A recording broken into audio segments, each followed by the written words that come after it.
Cuando ves a alguien que siempre está tranquilo, increíblemente amable y evita los conflictos, ten cuidado. Esta persona nota todo. Permanecen en silencio porque saben que si se enfadan, hará daño. Guardan todo dentro, eligiendo mantenerse calmados.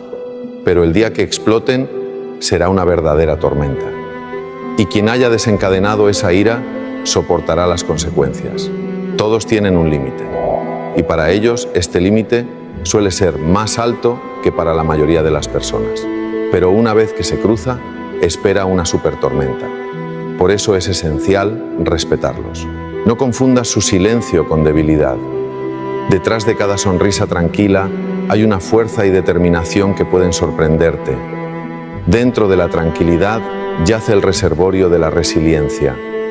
Cuidado con la calma, porque dentro de ella se oculta la tempestad.